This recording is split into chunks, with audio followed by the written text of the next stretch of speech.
Selamat malam. Semalam tular satu rakaman video ucapan Zahid berkaitan dengan rasuah dan juga ucapan beliau yang begitu hangat dalam pasaran. Ucapan Zahid Hamidi yang amat luar biasa itu ditafsir sebagai cuba menyelamatkan diri dengan kemenangan PRU 15. Dengan ucapan itu, Mufti Perlis terkejut, terkesima dan mengatakan bahawa beliau bimbang Malaysia akan jadi surga rasuah. Tulis Dr. Maza, dia terkesima mendengar bagaimana secara terang orang politik boleh mengaku tujuan untuk menang PRU adalah bagi mengelakkan kes rasuah mereka dibicarakan di mahkamah. Jika itu berlaku, negara ini akan jadi surga rasuah, kata Dr. Maza, Mufti Perlis. Jadi saudara-saudara, aku rasa kamu sudah pun menonton video yang tular itu. Selepas tular kenyataan Datuk Seri Ahmad Zahid Hamidi semasa perhimpunan MIC baru-baru ini, Mufti Perlis melahirkan kebimbangan jika selepas ini negara akan menjadi surga rasuah. Datuk Dr. Muhammad Asri Zainul Abidin berkata, beliau tidak percaya kenyataan tersebut dikeluarkan oleh seorang Presiden UMNO yang mengesahkan tujuan pilihan raya diadakan adalah semata-mata untuk menyelamatkan diri masing-masing daripada kesalahan dilakukan dan bukannya demi rakyat. Terkesima mendengar bagaimana secara terang orang politik boleh mengaku tujuan untuk menang PRU pilihan raya adalah bagi mengelakkan kes rasuah mereka dibicarakan di mahkamah, katanya dalam ciapan Twitter hari ini. Walaupun Asri tidak secara jelas menamakan individu dimaksudkannya dalam ciapan tersebut, namun baru-baru ini tular satu video ucapan Zahid di hadapan penyokong Parti Barisan Nasional yang seakan memberi gambaran senario buruk bakal dihadapi pemimpin mereka jika kalah pada PRU 15 nanti. Zahid semasa ucapan tersebut juga berkata, jika BN kalah pada PRU 15, situasi lebih buruk bakal dihadapi berbanding semasa PRU 14 lalu dan tidak menolak bakal didakwa di mahkamah nanti jika kalah pilihan raya. Menurut Asri lagi, jika senario tersebut berlaku apabila BN menang besar, dibimbangi nanti Malaysia bakal jadi surga rasuah. Jika itu berlaku, negara ini akan jadi surga rasuah, katanya lagi. Dalam pada itu, satu kenyataan itu menjadi tular. Selepas kenyataan itu menjadi tular, Zahid tampil menafikan kononnya ucapan tersebut diputar belit untuk mengelirukan orang ramai. Kata Zahid, ucapannya itu sebenarnya merujuk kepada pendakwaan politik dan pendakwaan terpilih di mahkamah. Saudara-saudara, sejauh mana Anda percaya kepada penafian Zahid Hamidi ini, terpulanglah pada Anda. Tetapi Anda juga perlu menonton video yang tular itu apabila Zahid berucap dalam perhimpunan MIC tersebut. Anda pun perlu menilai apakah tujuan utama PRU ini benar-benar adalah untuk melepaskan diri daripada hukuman dan pendakwaan atau sebagainya. Kita jumpa lagi. Bye-bye. Saudara-saudara yang dihormati sekalian, begitu hebatnya Anwar, kerana apabila Anwar ditanya berkaitan dengan Najib, Anwar kata, beri perlembagaan pada UMNO, pekan, sindir Anwar Ibrahim. Apa isu di sebalik daripada sindiran Anwar Ibrahim ini? Ketua Pembanggang Anwar Ibrahim mencadangkan UMNO pekan Pahang dibekalkan dengan perlembagaan persekutuan. Sindiran itu dibuat setelah bahagian UMNO itu menamakan Najib Razak yang sedang merengkok dalam penjara sebagai calon barisan nasional dalam pilihan raya akan datang. Ya, tapi kita kena hantar pada dia buku perlembagaan, kata Presiden PKR. Dia kena faham, kata Anwar lagi. Dalam sidang media di Ibu Pejabat PKR di Petaling Jaya hari ini, Anwar juga berkata, Peguam UMNO patut menasihati UMNO Pekan susulan pendirian itu. Timbalan Ketua UMNO bahagian Pekan, Zamri Ramli dilaporkan berkata, Najib kekal antara 5 calon yang diketengahkan untuk parlimen itu. Dia juga menolak spekulasi sebelum ini bahawa bahagian itu akan menamakan 2 anak Najib, iaitu Nizar atau Noriana Najwa, bertanding di kerusi berkenan. Najib sebagai penyandang kerusi itu sedang menjalani hukuman penjara 12 tahun kerana terlibat dengan 7 kesalahan rasuah. Saudara-saudara yang saya hormati sekalian, nampaknya silih berganti malang menimpa Najib apabila yang disangka akan menjadi keuntungan kepada Najib tidak terjadi. Yang disangka anak-anak Najib boleh dicalonkan bagi meneruskan legasi bapa mereka, akhirnya tidak terjadi. Apabila disahkan, tiada nama anak Najib dihantar sebagai calon di Pekan. UMNO bahagian Pekan mengesahkan tiada nama anak Datuk Seri Najib Tun Razak dihantar untuk dipilih sebagai calon kerusi parlimen pada PRU 15 depan.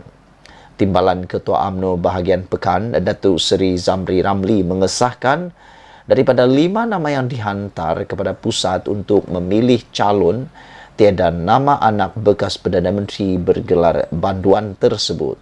Tidak ada perancangan meletakkan anak Datuk Seri Najib Tun Razak untuk bertanding di Parlimen Pekan jika beliau tidak layak bertanding, kata mereka. Zamri menjelaskan sebaliknya, kerusi Pekan akan dipulangkan semula kepada Najib selepas mendapat pengampunan.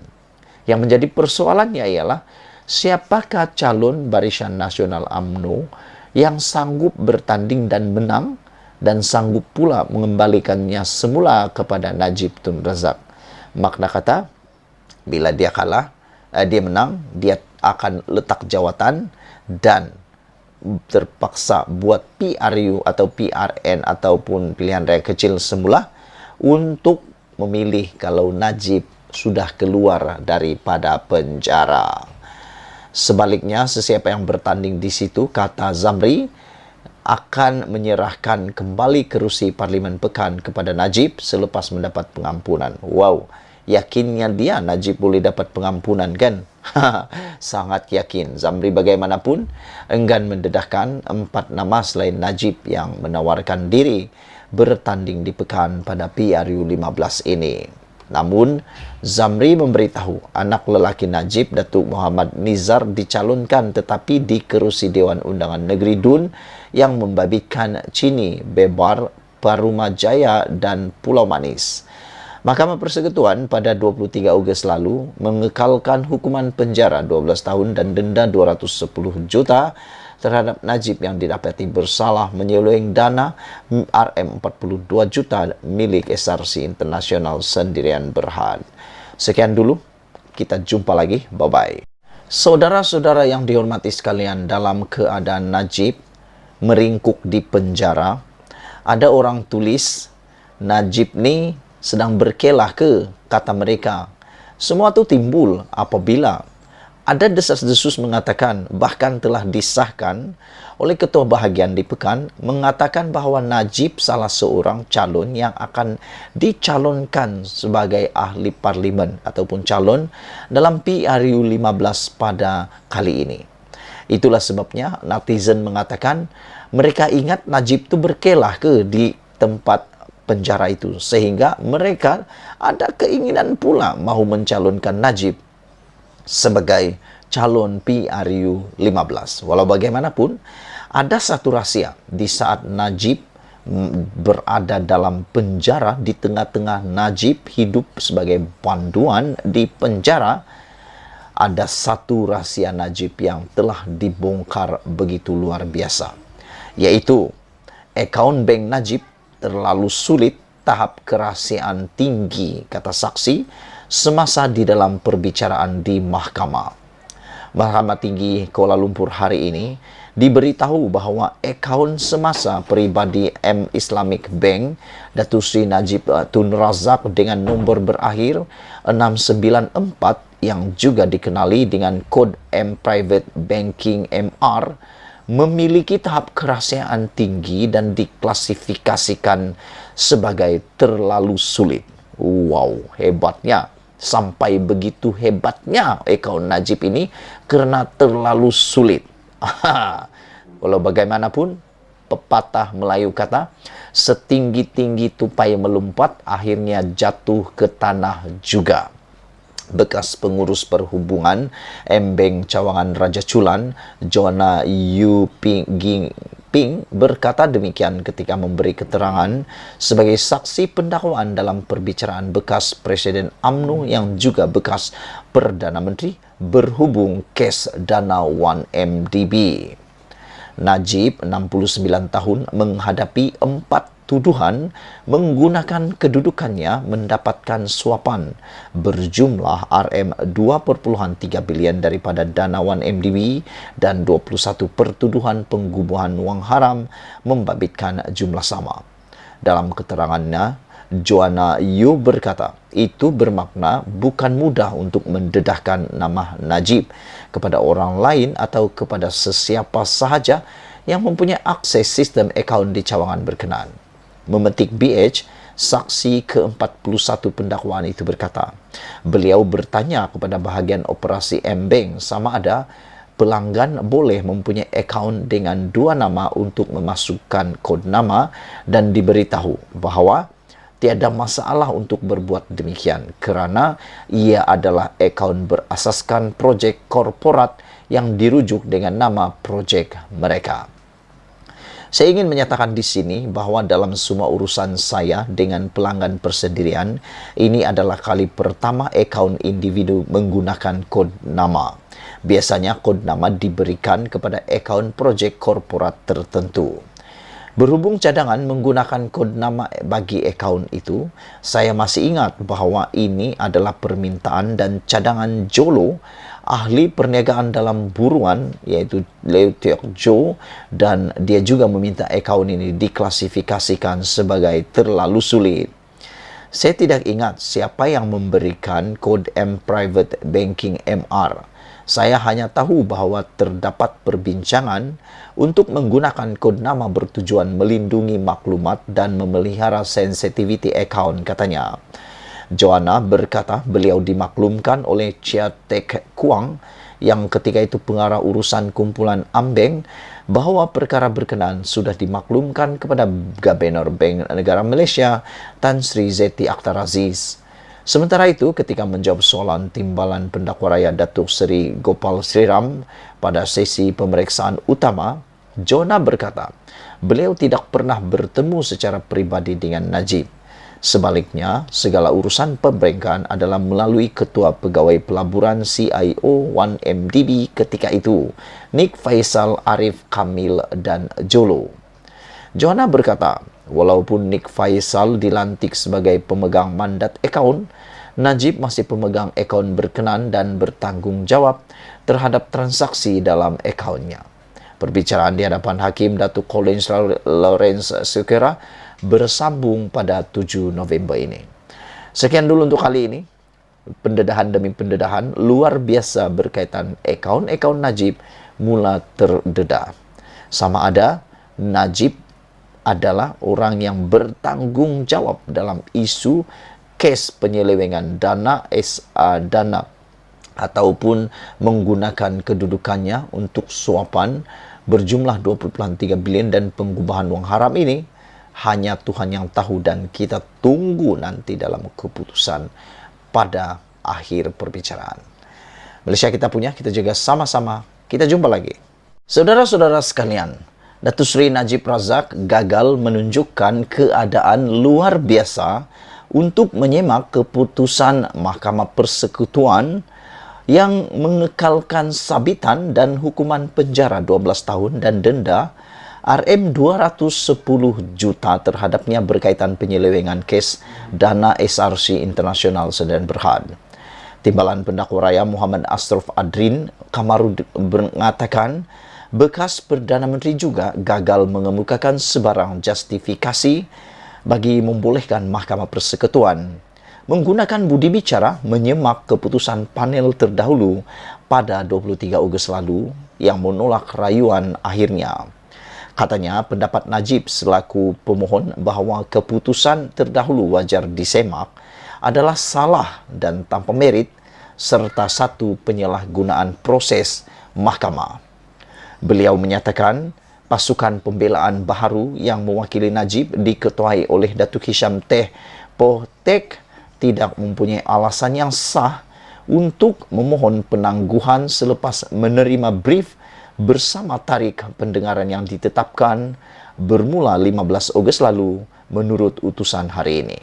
Menurutnya, peguam itu tidak boleh menarik diri sesuka hati kerana beliau kekal mewakili Najib selepas tarikh pendengaran ditetapkan. Namun Hisham Teh enggan berhujah dalam rayuan utama sehingga 23 Ogos lalu. Tiada pertimbangan dalam rayuan utama kerana penghakiman muktamad diberikan pada pukul 4 petang 23 Ogos 2022, ujar afidavit itu. Sehubungan itu, beliau memohon mahkamah tidak melaksanakan budi bicara di bawah Kaedah 137 Kaedah-Kaedah Mahkamah Persekutuan 1995 serta menolak permohonan semakan yang dikemukakan oleh Najib. Muhammad Ashraf menyatakan demikian ketika menjawab afidavit sokongan yang diikrarkan oleh Najib pada 6 September lalu. Dalam afidavit jawapannya, Muhammad Ashraf menyatakan kes ini tidak menunjukkan keadaan yang istimewa yang mewajarkan semakan dilakukan kecuali bidang kuasa itu disalahgunakan sebagai laluan untuk rayuan lanjutan. Katanya lagi, permohonan semakan wajar ditolak kerana bidang kuasa sedia tidak seharusnya disalahguna kerana ia akan menyebabkan proses litigasi yang berterusan tanpa penghujung. Pada 6 September lalu, bekas Perdana Menteri memfailkan permohonan semakan terhadap keputusan Mahkamah Persekutuan manakala pengurusan kes kali pertama ditetapkan pada 21 Ogos yang lalu. 21 Ogos ini, maafkan saya, 21 Ogos ini. Sekian dulu untuk kali ini. Terus ikut channel ini. Bye. Selamat malam, salam sejahtera. Najib tak habis-habis dengan dramanya. Sejak bermula dalam perbicaraannya di mahkamah, sehinggalah sudah masuk ke dalam penjara, drama Najib tak habis-habis lagi. Yang terkini ialah apabila Najib ditanya bolehkah berkempen atau tidak. Jawapan daripada itu, Jabatan Penjara Malaysia telah mengeluarkan kenyataan rasmi, Najib tidak boleh berkempen. Najib hanya boleh berkempen di dalam penjara sajalah kalau macam begitu. Yang kedua, persoalan drama yang kedua yang hangat pada hari kemarin ialah, bolehkah Najib dicalonkan semula? Tetapi salah seorang peguam hari ini menyatakan bahawa Najib sudah tidak layak lagi menjadi calon kerana telah dijatuhi hukuman penjara 12 tahun dan denda melebihi RM2,000. Selain daripada itu, hari ini juga Anwar menyindir kalau Najib nak mahu jadi calon juga ataupun nak mau masuk kempen juga, Anwar kata beri Najib Perlembagaan Malaysia. Mustahil lah Najib tak faham Perlembagaan Malaysia kan? Ataupun memang sengaja buat tak faham peguam-peguam Najib ni.